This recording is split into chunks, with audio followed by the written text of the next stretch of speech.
GWATA TV gives you a first look at North Central Washington's business news. You'll hear from our local business, tech, and education companies as Jenny discusses hot topics and current events with some of the best innovators and pioneers in North Central Washington.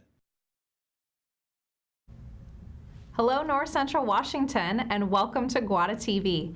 I'm your host, Jenny Rojanasatian, and it's a pleasure to be with you today. On today's episode of GWATA TV, we are interviewing 4 fantastic young people. I'll have on air future technology leaders from Almira Cooley Heartline Middle School. These students won GWATA's Future Technology Leader of the Year award back at the Innovator Awards luncheon in September. This award typically goes to 1 or 2 students for their work in technology, but this year we were so impressed by the group from Almira Cooley Heartline that it was a team who won this award. When we come back from commercial break, I'll have 2 of the youth on air to talk about their award, why they received it for their Apollo Challenge project, and what their plans are for the future. It's going to be a really special episode today, so I hope you'll stay tuned. Welcome back to GWATA TV. We are on air with our first 2 guests from Almira Cooley Heartline Middle School, Katie and Kaylee. Welcome to GWATA TV. Hello. We're so excited to have you on air. But first, if you can guys both introduce yourselves and talk a little bit about your team. I'm Katie. I'm 14 and I'm an 8th grader at ACH. And I was able to be part of our Apollo mission group, and I am in a team called the Galactic Farmers. I'm Kaylee. I'm also 14 and in the 8th grade. And so the team Galactic Farmers consisted of 6 members, including Katie and I, plus Max, Christine, Beth, and Nathan. And we're gonna have Beth and Nathan on in the next segment, but we just wanted to give a shout out to Max and Christine for all of their hard work on the Galactic Farmers team. So tell me about the Galactic Farmers. You competed in a challenge, and that's how your team started. So let's start from the beginning. What was the Apollo Challenge? So we started one lunch period. Miss Douglas came in and she had all of us think and write down if we wanted to be a part of this, and we had no clue what it was.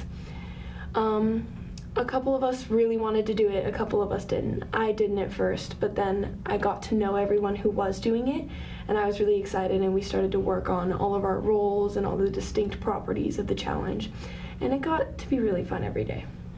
So the Apollo 50 challenge, it simulated what we would do on the moon.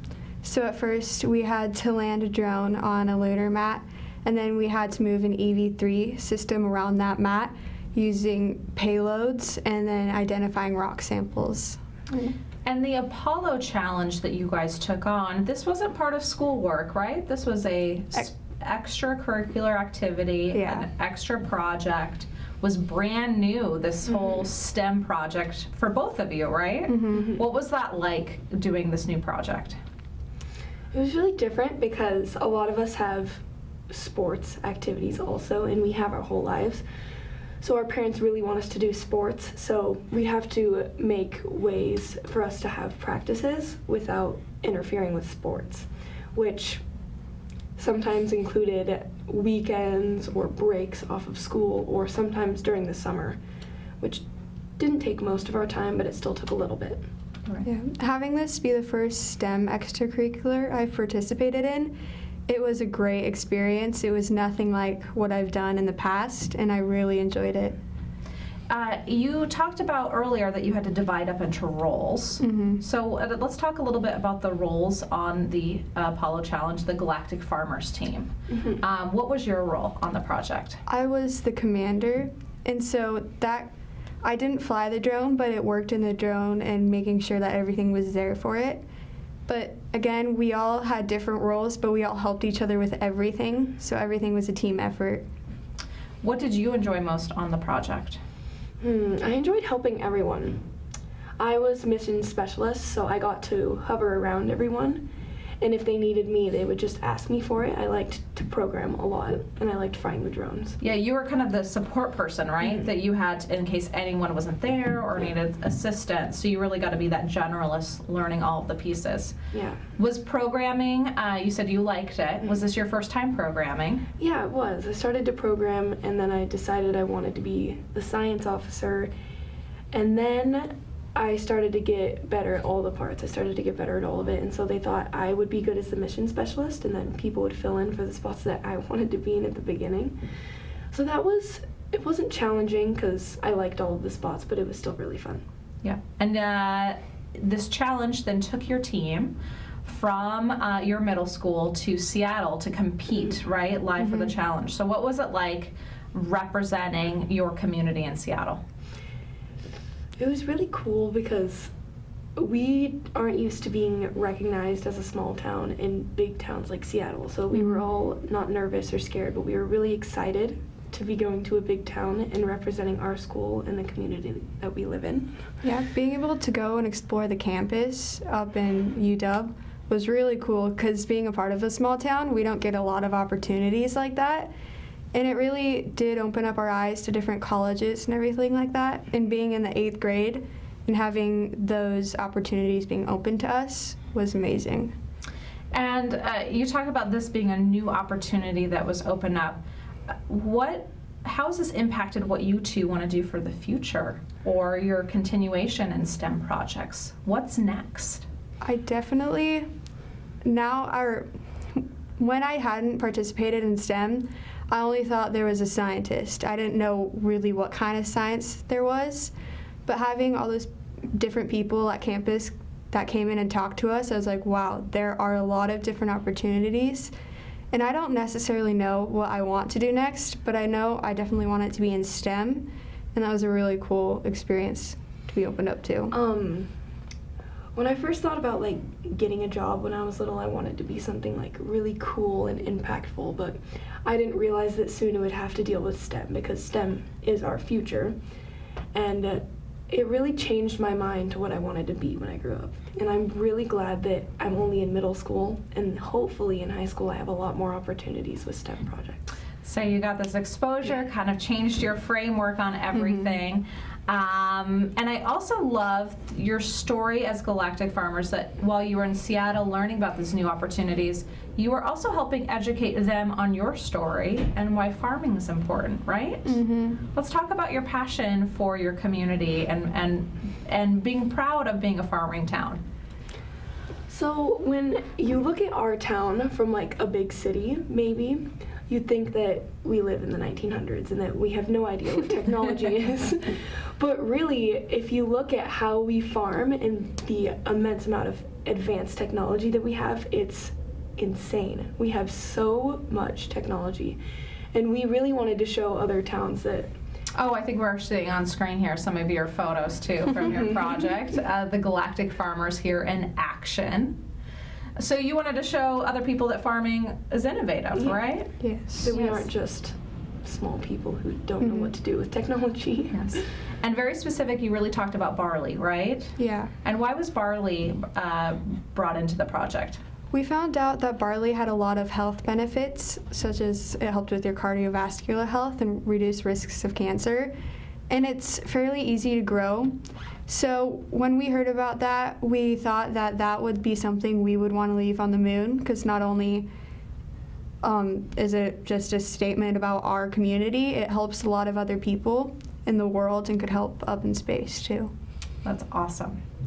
Well, we've covered a lot of framework. We're now going to bring out 2 of your other colleagues. Anything we missed before we move on? I would just say if you have an opportunity to be a part of STEM, definitely take advantage of that. I'd also add on that it is going to soon be a big part of our world, and that being exposed to it as a young student is really helpful and impactful. Well, Katie, Kaylee, we're really proud of you and all of your accomplishments and the Galactic Farmers. Thank you for coming on air. We do have to head to a commercial break, but we're going to bring on 2 of their teammates next to talk more about the Apollo Challenge and all of the great work happening. So please stay tuned. Welcome back to GWATA TV. We are on air with the Galactic Farmers, a middle school team from Almira, Cooley Heartline. Thank you for being on air. We've got 2 new guests, so let me have you guys each introduce yourselves to the audience out there. Okay, I am Nathan Hinkle from Almira, Cooley Heartline, and I am 13 years old. Well, welcome, Nathan. Thanks for coming on air. And how about you, Beth? My name is Beth Okamoto. I'm 13 years old. I'm from ACH Middle School. Yeah. And you two, along with 4 of your teammates, were the GWATA Innovator Award winners, our future technology leaders this year, for your work on the Apollo Challenge, which we just talked to Katie and Kaylee about that. Oh, there's the whole team in action, along with Mrs. Douglas. Do you guys want to give a little special shout out to Mrs. Douglas? Yeah. Tell us about your teacher. We wouldn't be here without her. She gives us a lot of support, and she's made all of this happen for us. Yes, so she has really supported your group through the Apollo Challenge process, right? Which was which was kind of outside of school, right? This was a competition that you guys did on your own. Let's briefly talk about your role on the Apollo Challenge. Nathan, what did you do as part of the team? Well, most of the stuff I did was doing all the programming, and it had to be like quick, instant programming, because it wasn't like you download and then you hit a button like in First Lego League. You had to instantly react when something goes wrong, or if once the program stops and you need to do the next program. Right. And what about for you, Beth? What was your role? My role was to identify the rock sample that the lunar rover, which he was programming, would bring back to base. Okay, so you were having to communicate a lot, right, during the challenge? Yeah, we had to have, I had to have 2 people around the map to help figure out where the EV3 is and how much to turn or how far to go, because I can't see the whole map with the EV3 in the way sometimes. So. And you guys have talked about offline how that built a lot of teamwork, right? You having to learn to work together. What was that? What was that like? Well, to be honest, at first when we started, we all didn't really know each other in a way, and like one of our teammates, Christine, said after a while we all just turned into a weird and wacky family from it. And it was just something we liked doing, so we just kept doing it, and most of the time we were just having fun messing around doing it in the middle of it. And through this process, you became your own little wacky family. You competed in Seattle. You didn't win the challenge, but that was okay, right? Yeah. And why did you guys come home feeling really good about the challenge and talk about representing your community? Well, the community had already given us a lot of support, so knowing that we went there with pride, representing our community, we all felt good about what we did because we gave it our all. Yeah, and you did. You did a fantastic job. I just love the story, and I love how you went in, learned to work as a team, but you're not done learning, right? This has sparked a whole new chapter. You two are both really moving on to some other projects as well, right? Yeah, like even me, and all I've been doing most of the time was programming.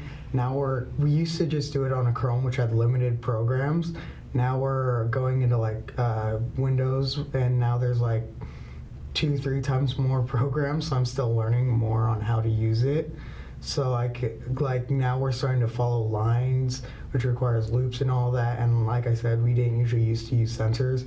Now we're using the light and touch sensor, and we're going to try to use the gyro sensor.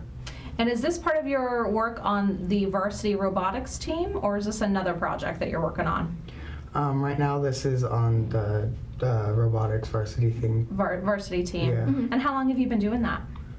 We've been basically doing it for 2.5 years. 2.5 years, okay. Yeah, but at first, when we first started this, we didn't actually go to the first Lego League competition. We wanted to try it out, see how we feel. Then the next year, we actually tried it and actually went there and competed. Yeah, the first half of the year that we had, which was in 6th grade, we were all learning how to use the EV3 program because it was new to all of us. Yeah, and it was kind of fun with the things we moved, like in it, because the map, it was some of the things on the map, if you went too far on one of them, instead of just giving you milk, it gave you cow poop. Okay. We kept messing around with that, just having fun with it. So. Well, it's really important to have fun while you're learning, right? Yeah, it kind of helps with the learning because your mind stays clear. You don't have so many things going through your head. Yeah. And this has been so much more than just the robotics and programming. You two have been also doing a lot of research, mental health, some science. What has that been about, Beth? Can you tell me a little more? Yeah, last year for our FLL, we worked on isolation in space for astronauts. And with isolation comes lots of mental health, along with physical health and dangers, like depression and dementia, and it could cause physical harm to themselves or others. And we decided to solve this with virtual reality because it would make them feel connected to their home on Earth, and we could also program their backyards, and they can even meditate in their backyards, and it can in a way with virtual reality, we actually got a few of the virtual reality things to put on your head to try it out. We were thinking on making it to where you could connect with your family, actually connect through internet or something, and you could get simulations of what you used to do at home. You could if you had a dog, you could mess around with it in it. So that's really cool, and that maybe the astronauts in space and the user at home can connect in live and be experiencing virtual reality together. Really cool. Now you're also researching new projects, which include sustainability and environmental factors. What's the new project that you're exploring? The new project is algae as biofuels, biomass, and renewable resources. And we've seen algae farms already, in commercials, and it's really interesting to see what people have done with it already. We've seen algae curtains and algae farms. Yeah. What makes you excited about this project, algae farming? There's so many things that we can take one step further, go to the next level of algae, and they are already using it in wastewater treatment. So it could have a lot of potentials, because it takes the CO2 out of the air, and it makes oxygen just like any plant. So you're kind of doing a lot of that research, right, Beth, on the algae right now. And then Nathan, what about for you? What is your role in this new project? Well, sometimes, with the algae thing, I sometimes help out with our experiment because we've got this tank that we're trying to do our own algae experiment with, and we're using the EV3 to measure the temperature and actually measure how the algae is doing in the project. That's pretty exciting to be doing something hands-on, growing your own algae, going through the project. How is working on these projects with all of the disciplines together changed your thought process or changed what you want to do in the future? For example, if you think about all of these things coming together, maybe in math you have a story problem, you're not going to be able to get to the math of that problem without maybe writing, which comes into hand with research from robotics. So there's lots of things in robotics that help in real life and problem-solving skills. Yeah, and it's kind of helps out because with how it is, it's actually helped me think on certain things with math and all that. You actually focus on it more, you actually understand it more. Because you can see where it can make a difference, right? Yeah. You understand that connection to the things that you're learning and the homework, and you guys are doing some pretty cool projects out there. What advice would you give for students who are watching today who've not done some of these projects that you've gotten involved with? Well, I would say that if you're even just a little interested but you don't really feel like doing it, I would say do it, because if you really like it, then that can actually give you an idea of what your career choice in the future. And there's a quote we had in our school last year that said, you miss 100% of the shots you don't take. So if you just decide not to do it, then you could have just lost a career choice in your future. Yeah, I say just take the chance. You never know how many different doors or windows will open once you take this chance, because there's so many new opportunities that came to us, even this being here today. Right now in the Yeah. studio, right? Yeah. Through this process. Me and my family didn't even think it would go this far. We were just like kind of doing it for fun, and then this happened. Yeah. Well, we're really proud of you at GWATA and your entire team. So thank you for being here today to talk about your story. This won't be the last time we're going to have you on air. I want to hear how the algae project turns out and all of your projects ahead. So thank you for joining us. For our audience, we do have to head out to one more commercial break, but please stay tuned. We'll be right back. And in closing out for GWATA TV today, I've asked Susan Douglas, who teaches STEM grades 4 through 8 at Almira Cooley Heartline, to come on air. Thank you. You've had your students on air this whole segment, 2 at a time, telling their story. But I just wanted to kind of recap with your perspective and share a little bit about why watching these students through the STEM project was so important. You know, I appreciate that. One of the things that surprised me was I became aware of this opportunity, and teachers always feel like they're maxed out with their things, and I had personally felt like I didn't know where I would find the time to do this. And then when students approached me and asked me if I would mentor them through this process, it was students that hadn't been involved in our STEM program before, and so it was very exciting to have these students step forward and then involved all asked all the students in our middle school, and probably 20 expressed interest, and we ended up with 12. And the 6 that have gone through all these, the Galactic Farmers have gone through all these things.